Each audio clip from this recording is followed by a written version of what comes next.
nơi trong rực đỡ đau cứ chia rực đỡ đại miềnอากาศធាតុល្អប្រសើរខ្លាំងមនុស្សម្នាភាគច្រើនតែងតែដើរកំសាន្តនារដូវនេះក្មេងៗមួយក្រុមនេះក៏មិនខុសគ្នាប៉ុន្មានដែរពួកគេបានរៀបចំដំណើរកំសាន្តមួយទៅកាន់ផ្ទះលំហែរបស់ពួកគេនៅឯទីជនបទមួយការធ្វើដំណើរនៅតាមផ្លូវរបស់ពួកគេពោពេញដោយស្នាមញញឹមនិងភាពរីករាយក៏ប៉ុន្តែភ្លាមនោះពួកគេមិនប្រយ័ត្នក៏បានជ្រុលចង្កូតទៅបុកសត្វពពែមួយក្បាលបណ្ដាលឲ្យសត្វពពែមួយក្បាលនោះបានបាត់បង់ជីវិតបន្ទាប់មកពួកគេទាំងអស់គ្នាក៏បានចុះពីលើឡានហើយបានទៅពិនិត្យមើលនៅអ្វីដែលពួកគេបានបុកមុននេះបន្តិចពួកគេទាំងអស់គ្នាមានអារម្មណ៍ភ្ញាក់ផ្អើលយ៉ាងខ្លាំងនៅពេលដែលឃើញសត្វពពែមួយក្បាលបានដេកស្តុកស្ដឹងដោយសារតែឡានរបស់ពួកគេបានបុកចំអារម្មណ៍ភ្ញាក់ផ្អើលរបស់ពួកគេមិនមែនជាអារម្មណ៍ភ័យខ្លាចឬកង្វល់អ្វីនោះឡើយតែជាអារម្មណ៍សប្បាយចិត្តនិងភ្ញាក់ផ្អើលចំពោះរឿងដែលពួកគេមិនធ្លាប់ជួបពីមុនមកពួកគេបាននាំគ្នាថត selfie យ៉ាងសប្បាយរីករាយទៅវិញក៏ប៉ុន្តែភ្លាមនោះមានមិត្តភ័ក្តិស្រីម្នាក់របស់ពួកគេបានចូលមកហាមឃាត់នៅទង្វើដ៏ខុសឆ្គងរបស់ពួកគេនោះគឺជាតួស្រីរបស់យើងឈ្មោះថាមីណាចង់ឲ្យមិត្តភ័ក្តិរបស់គេយកពពែនេះទៅកប់ក៏ប៉ុន្តែមិត្តភ័ក្តិរបស់គេហាក់ដូចជាមិនពេញចិត្តចំពោះមីណាអំពីរឿងនេះបន្ទាប់មកមិត្តប្រុសរបស់មីណាក៏បានចូលមកនិយាយជាមួយមីណាហើយក៏បានឲ្យពួកគេទាំងអស់គ្នាបន្តដំណើរទៅមុខទៀតដោយទុកពពែនេះចោលបន្ទាប់មកពួកគេទាំងអស់គ្នា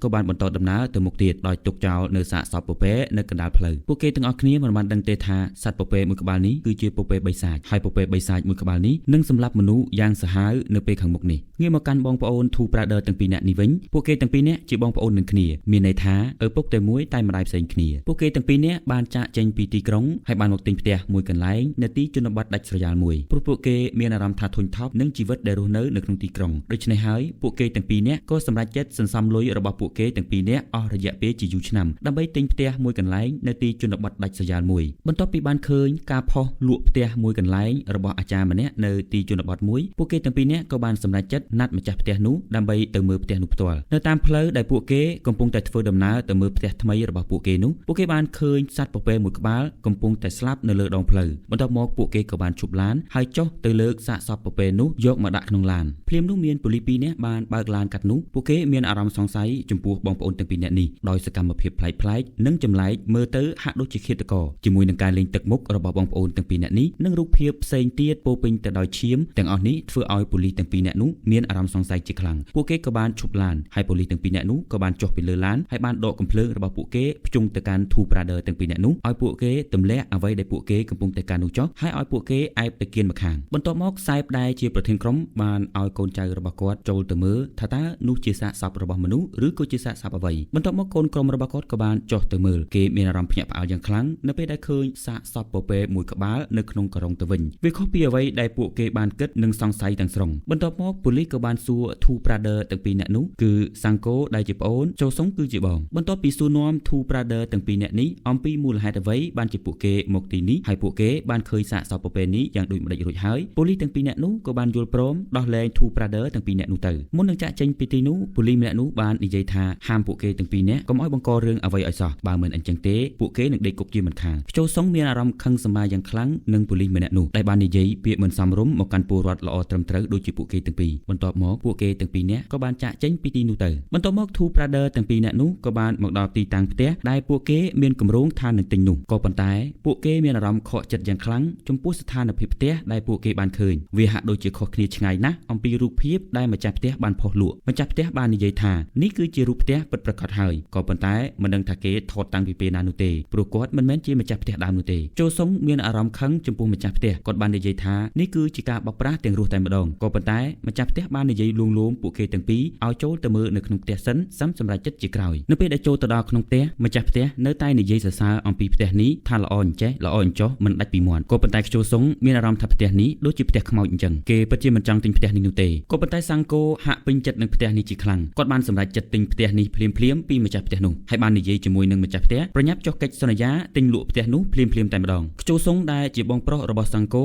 បានយល់ព្រមនឹងសំណើរបស់ប្អូនប្រុសព្រោះគាត់ពេញចិត្តគ្រប់យ៉ាងឲ្យតែប្អូនប្រុសរបស់គាត់បានសប្បាយចិត្តមីណានិងមិត្តភ័ក្តិរបស់គេផ្សេងទៀតបានសប្បាយរីករាយជាមួយនឹងជីវិតវិស្សមកាលរបស់ពួកគេយ៉ាងមានក្តីសុខថ្ងៃដំបូងនៃដំណើរកម្សាន្តវិស្សមកាលរដូវក្តៅរបស់ពួកគេគឺការនាំគ្នាមកផ្ទះលំហែរបស់ពួកគេនៅឯជនបទនាំគ្នាហែលទឹកជាការកម្សាន្តនិងអាំងសាច់សម្រាប់អាហារពេលល្ងាចរបស់ពួកគេងាកមកកាន់សាំងកូនិងបងប្រុសរបស់គេឯនេះវិញបន្ទាប់ពីទិញផ្ទះថ្មីរបស់ពួកគេរួចរាល់ហើយពួកគេក៏បាននាំគ្នារៀបចំឧបករណ៍មួយចំនួនសម្រាប់ជួសជុលផ្ទះរបស់ពួកគេដែលទើបតែទិញរួចនេះនៅពេលដែលពួកគេកំពុងតែរៀបចំសម្អាតផ្ទះរបស់ពួកគេនោះបងប្រុសរបស់សាំងកូបានប្រទះឃើញទ្វារនៃបន្ទប់ក្រោមដីដ៏ចម្លែកមួយដោយងឿងឆ្ងល់ ពួកគេទាំងពីរនាក់ក៏បានចូលទៅក្នុងបន្ទប់ក្រោមដីនោះដើម្បីរកមើលថាបន្ទប់នោះតើជាបន្ទប់អ្វីនៅពេលដែលចូលទៅដល់ក្នុងបន្ទប់ក្រោមដីនោះពួកគេទាំងពីរនាក់មិនបានឃើញអ្វីផ្សេងក្រៅពីរង្វង់ដ៏ចម្លែកមួយដែលមានសញ្ញាផ្កាយជាសញ្ញានោះទេដោយមិនយល់អំពីរូបសញ្ញាទាំងអស់នោះពួកគេក៏បានចាកចេញពីបន្ទប់នោះវិញមកបន្ទាប់មកសាំងគោនិងបងប្រុសរបស់គេបានយកសាកសពពពែ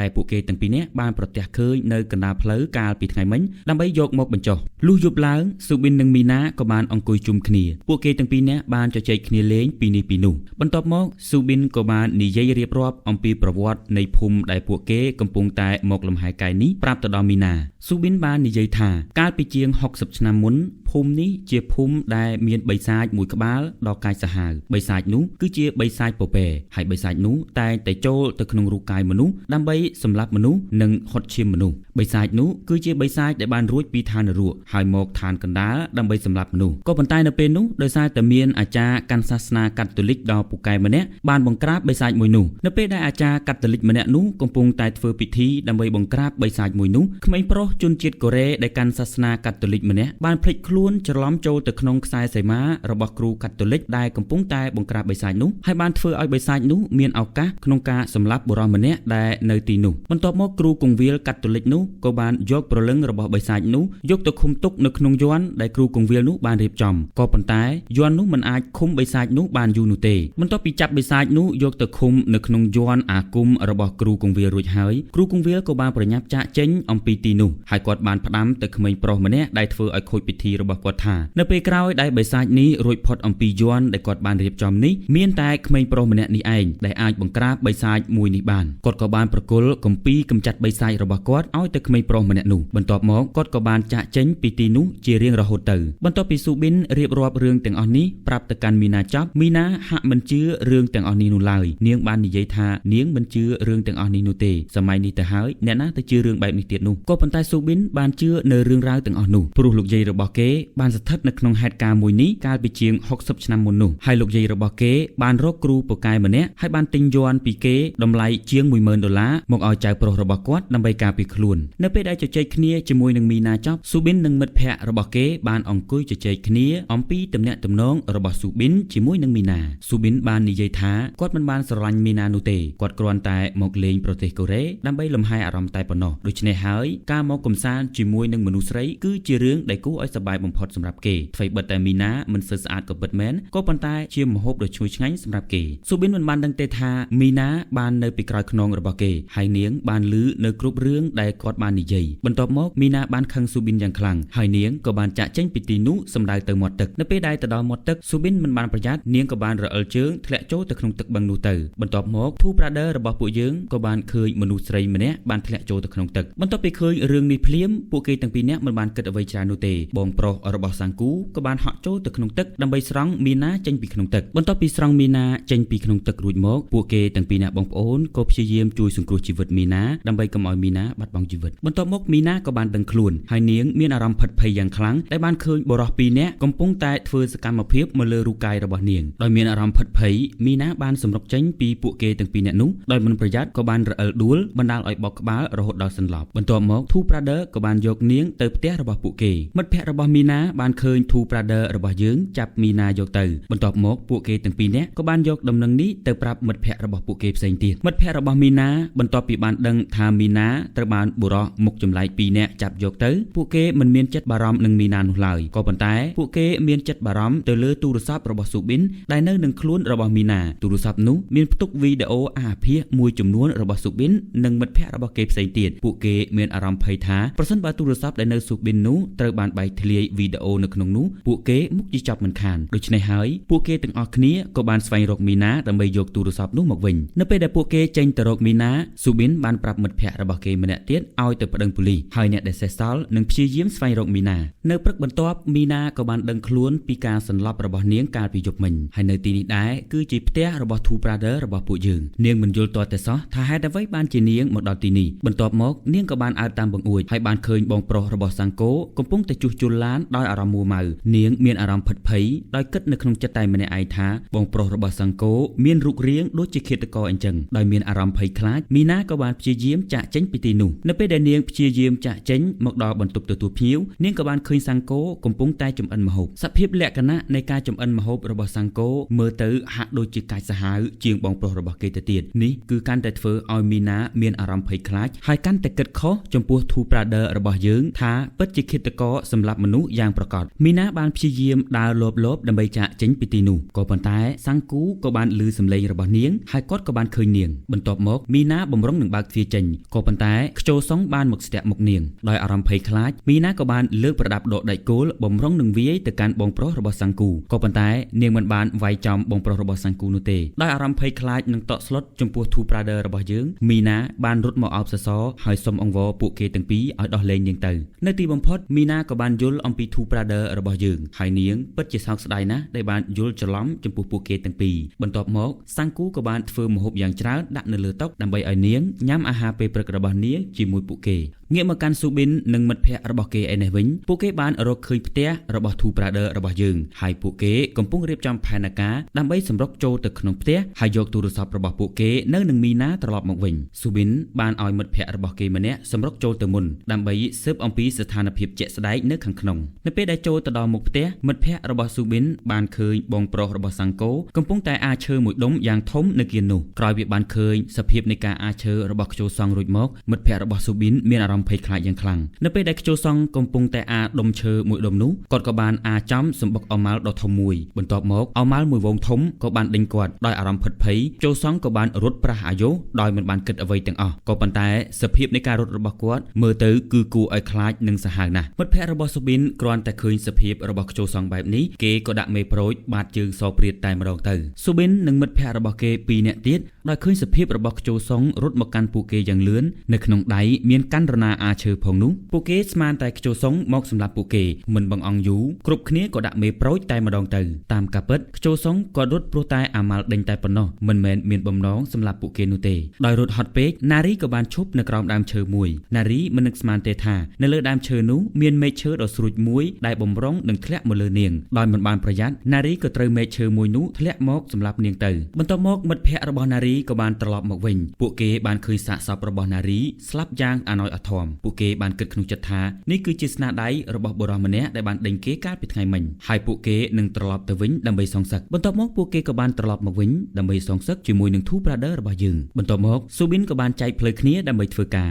គេបានឲ្យមិត្តភ័ក្តិរបស់គេម្នាក់ទៅសម្លាប់បងប្រុសរបស់សង្គោហើយពួកគេទាំងពីរនាក់នឹងទៅសម្លាប់សង្គោហើយដណ្ដើមយកទូរស័ព្ទពីមីណាត្រឡប់មកវិញបន្ទាប់ពីការរៀបចំផែនការដ៏ល្អឥតខ្ចោះរបស់ពួកគេរួចជាស្រេចហើយនោះពួកគេក៏បានអនុវត្តផែនការរបស់ពួកគេទៅតាមគម្រោងមិត្តភ័ក្តិរបស់ស៊ូប៊ីនម្នាក់បានព្យាយាមដើរលបពីក្រោយបងប្រុសរបស់សង្គោដើម្បីទៅសម្លាប់គាត់គេបានទាញកាំបិតខ្លីរបស់គេបំរុងនឹងគប់ទៅកាន់ខ្ជោសុងក៏ប៉ុន្តែដោយសារមិនស្ទាត់ជំនាញជាមួយនឹងកាំបិតគេបានគប់ខុសបច្ចេកទេសទៅត្រូវប្រអប់ជើងរបស់ខ្លួនទៅវិញដោយមានការឈឺចាប់អំពីស្នាដៃរបស់ខ្លួនគេក៏បានដកខ្លួនថយទៅក្រោយមកខាងសិនបន្ទាប់ពីដកកាំបិតចេញពីប្រអប់ជើងរបស់ខ្លួនរួចជាស្រេចហើយនោះគេបានប្រមូលកម្លាំងធាតុរបស់គេទាំងអស់យកមកទុកនៅគល់ផ្លូវដើម្បីសម្រុកចូលទៅចាក់ខ្ជោសុងពីក្រោយគេក៏បានព្យាយាមរត់ទៅយ៉ាងលឿនដើម្បីចាក់ខ្ជោសុងក៏ប៉ុន្តែម្ដងនេះនៅតែខុសបច្ចេកទេសទៀតគេបែរជាជ្រុលចង្កូតហក់ចូលទៅក្នុងម៉ាស៊ីនកិនឈើទៅវិញបណ្ដាលឲ្យគេស្លាប់បាត់បង់ជីវិតភ្លាមៗនៅកន្លែងកាត់ហេតុងាកមកកាន់ស៊ូប៊ីននិងមិត្តភ័ក្តិរបស់គេឯនេះវិញគេក៏កំពុងតែព្យាយាមសម្លាប់សង្គោដូចគ្នាក៏ប៉ុន្តែគ្រប់យ៉ាងមិនដូចអ្វីដែលគេគិតនោះទេសង្គោនិងបងប្រុសរបស់គេជាមនុស្សមានបុណ្យពួកគេមិនចេះតែស្លាប់ផ្ដេសផ្ដាស់នោះទេផ្ទុយទៅវិញស៊ូប៊ីននិងមិត្តភ័ក្តិរបស់គេបានស្លាប់ខ្លួនឯងទៅវិញហើយស៊ូប៊ីនត្រូវបានខ្សែភ្លើងឆក់សន្លប់បាត់បង់ស្មារតីនៅទីនោះទៅ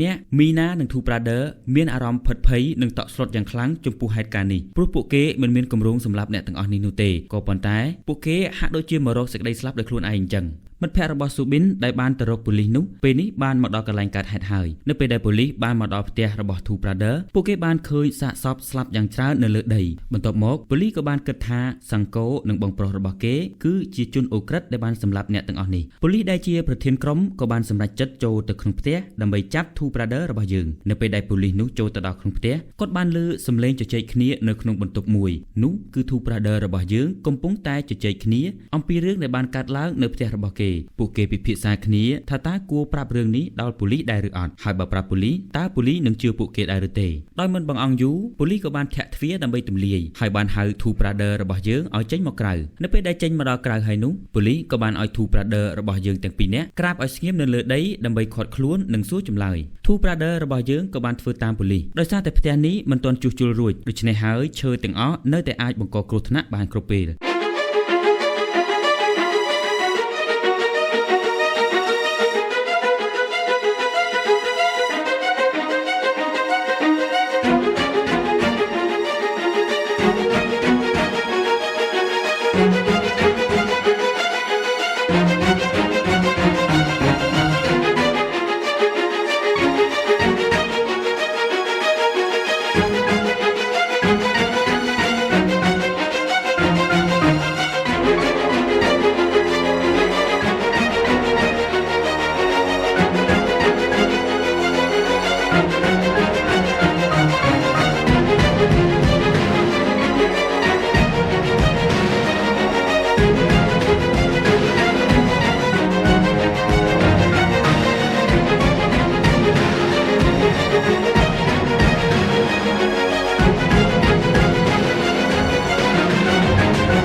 ងាកមកកាន់អ៊ំប្រុសដែលកំពុងតែដេកស្ដុកស្ដឹងនៅលើគ្រែពេទ្យម្នាក់នេះវិញគាត់គឺជាក្មេងប្រុសម្នាក់ដែលបានស្ថិតនៅក្នុងហេតុការណ៍កាលពីជាង60ឆ្នាំមុននៅពេលនោះដែរគឺជាពេលដែលបិសាចពពែបានអុកលុកភូមិរបស់គាត់គឺជាក្មេងប្រុសតែម្នាក់គត់ដែលអាចារ្យគង្វាលកាន់សាសនាកាតូលិកបានឲ្យគម្ពីរបង្ក្រាបបិសាចទៅកាន់គាត់គ្រូគង្វាលកាន់សាសនាកាតូលិកបាននិយាយទៅកាន់គាត់ថាមានតែគាត់ម្នាក់គត់ដែលអាចបង្ក្រាបបិសាចមួយនេះបានគ្រូកាតូលិកម្នាក់នោះបានបន្តទៀតថាបិសាចនេះនឹងត្រឡប់មកវិញនៅ60ឆ្នាំក្រោយហើយពេលនេះគឺជាពេលដែលបិសាចនោះកំពុងតែត្រឡប់មកវិញបន្ទាប់មកអ៊ំប្រុសក៏បានដឹងខ្លួនគាត់បានស្រែកសួរអ្នកគ្រូពេទ្យនៅជិតនោះថាគម្ពីររបស់គាត់នៅឯណាគ្រូពេទ្យម្នាក់នោះក៏បានចង្អុលប្រាប់គាត់ថាគម្ពីររបស់គាត់នៅខាងក្រោយគាត់អ៊ំប្រុសក៏បានយកគម្ពីរនោះមកបើកមើលហើយគាត់បានឃើញការកត់ត្រានៅក្នុងគម្ពីរនោះបានសរសេរថា60ឆ្នាំក្រោយបិសាចនឹងត្រឡប់មកវិញហើយនេះគឺជារយៈពេលដែលបិសាចកំពុងតែត្រឡប់មកវិញហើយគាត់បានដឹងយ៉ាងច្បាស់ថាពេលនេះគឺជាពេលដែលបិសាចនោះកំពុងតែអុកលុកហើយគាត់ក៏ប្រញាប់ចាក់ចេញពីទីនោះទៅ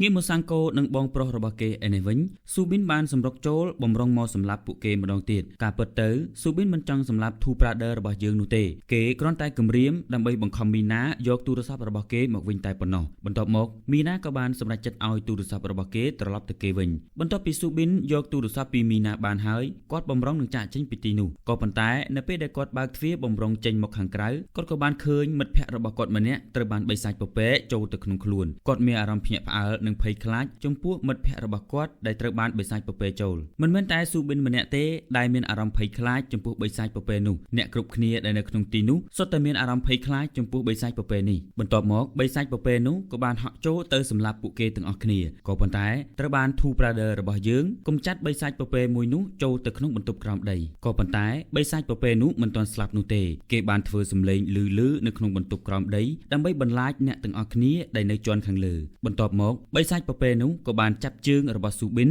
ហើយទាញស៊ូប៊ីនទម្លាក់ទៅខាងក្រោមតែម្ដងស៊ូប៊ីនក៏បានសន្លប់បាត់បង់ស្មារតីនៅបន្ទប់ក្រោមដីនោះហើយព្រលឹងរបស់បិសាចពពែនោះក៏បានចូលទៅក្នុងខ្លួនប្រាណរបស់ស៊ូប៊ីនវិញម្ដងបន្ទាប់មកអ៊ំប្រុសក៏បានមកដល់ផ្ទះរបស់គាត់វិញពេលដែលគាត់ចូលមកដល់ក្នុងផ្ទះគាត់ឃើញ Two Brother របស់យើងនិងមីណានៅក្នុងផ្ទះនេះគាត់ស្មានតែពួកគេជាបិសាចគាត់ក៏បានលើកឈើឆ្កាងដើម្បីបំភ័យពួកគេ គាត់មិនបានដឹងទេថាពួកគេមិនមែនជាបិសាចនោះទេបន្ទាប់មកបិសាចដែលនៅក្នុងខ្លួនរបស់ស៊ូប៊ីនក៏បានកម្រើកហើយបានធ្វើជាសម្លេងខ្លាំងៗដើម្បីបំភ័យពួកគេនៅខាងលើអ្នកទាំងអស់គ្នាដែលនៅខាងលើមានអារម្មណ៍ផិតភ័យជាមួយនឹងសម្លេងរបស់បិសាចដែលនៅខាងក្រោមពួកគេស្មានតែបិសាចនៅខាងក្រោមការពិតបិសាចនៅឯលើនោះសោះបន្ទាប់មកបិសាចនោះក៏ហក់ចុះមកខាងក្រោមដើម្បីសម្លាប់ពួកគេក៏ប៉ុន្តែត្រូវបានអ៊ំប្រុសដែលជាកូនសិស្សរបស់លោកគ្រូកាតូលិកដកឈើឆ្កាងរបស់គាត់មកដើម្បីបំភ័យបិសា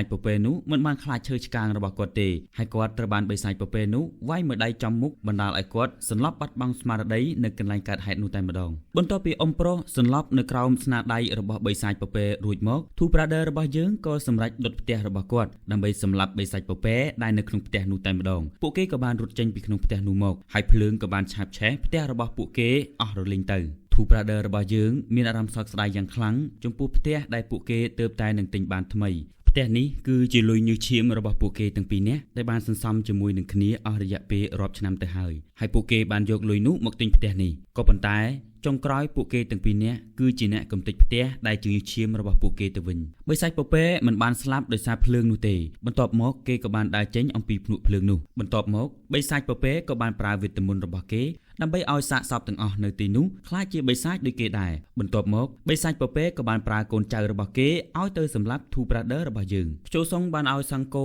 ដែលជាប្អូនប្រុសរបស់គាត់ចាក់ចេញទៅជាមួយនឹងមីណាគាត់នៅប្រយុទ្ធតទល់ជាមួយបិសាចតែម្នាក់ឯងក៏ប៉ុន្តែសង្គោមិនដាច់ចិត្តចាក់ចោលបងប្រុសរបស់គេនោះទេគេក៏បានត្រឡប់មកវិញដើម្បីប្រយុទ្ធជាមួយនឹងបិសាចទាំងអស់គ្នានៅពេលដែលសង្គោនិងបងប្រុសរបស់គេកំពុងតែប្រយុទ្ធជាមួយនឹងបិសាចទាំងអស់នោះអាចារ្យដែលជាកូនសិស្សរបស់គ្រូកងវិលបានប្រាប់មីណាឲ្យស្វែងរកកំភ្លើងរបស់អាចារ្យគ្រូកងវិលរបស់គេមានតែកំភ្លើងនោះទេដែលអាចសម្លាប់បិសាចម្នាក់នេះបានបន្ទាប់មកមីណាក៏បានព្យាយាមស្វែងរកកំភ្លើងនោះទីបំផុតមីណាក៏បានរកឃើញកំភ្លើងនោះក៏ប៉ុន្តែនាងមានអារម្មណ៍អស់សង្ឃឹមខ្លាំងណាស់នៅពេលដែលឃើញកំភ្លើងនោះបាក់ជាពីរក៏ប៉ុន្តែមិនអ្វីនោះទេមីណាគឺជាក្មេងស្រីដែលឆ្លាតនាងបាននឹកឃើញវិធីមួយដែលអាចធ្វើឲ្យគ្រាប់កំភ្លើងដែលនៅសេសសល់នោះអាចបាញ់ចេញមកក្រៅបានមីណាបានច្នៃឧបករណ៍បាញ់ដេកគោលចូលទៅក្នុងឈើដែលរុញដោយកម្លាំងខ្យល់ជំនួសកំភ្លើងចាស់ដែលបានបាក់ទៅនៅពេលដែលមីណាលើកកំភ្លើងនោះបំរុងតែនឹងបាញ់ទៅបិសាចពពែនោះហើយបិសាចពពែនោះបានដឹងថារូបកាយដែលគេកំពុងតែនៅនេះគឺជាសង្សាររបស់មីណាហើយគេក៏បានក្រឡាខ្លួន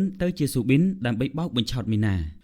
ដែលឃើញរូបកាយស៊ូប៊ីននាងមិនដាច់ចិត្តបាញ់ស៊ូប៊ីននោះទេបន្ទាប់មកបិសាចនោះក៏បានសម្រុកចូលទៅច្របាច់កមីណាបន្ទាប់ពីស្មារតីរបស់មីណាត្រឡប់មកវិញសពគ្រប់ហើយនោះនាងក៏បានដឹងខ្លួនហើយនាងក៏បានធាក់បិសាចនោះមួយជើងហើយនាងក៏បានខ្ទាតចេញពីបិសាចនោះភ្លាមនោះ Two Brother របស់យើងក៏បានរត់ទៅដោតខ្សែដើម្បីឲ្យមានខ្យល់សម្រាប់បាញ់គ្រាប់កំភ្លើងចេញបន្ទាប់មកមីណាក៏បានកេះកៃគ្រាប់កំភ្លើងដែលមីណាបានបាញ់នោះបានទៅចំក្បាលរបស់បិសាចពពែក៏បានរលាយព្រលឹងរបស់គេចេញពីពិភពលោកនេះទៅសាច់រឿងរបស់យើងក៏បានមកដល់ទីបញ្ចប់អរគុណប្រិយមិត្តទាំងអស់គ្នាសម្រាប់ការទស្សនាសាច់រឿងមួយនេះជួបគ្នានៅវីដេអូបន្ទាប់សូមអរគុណសូមជម្រាបលា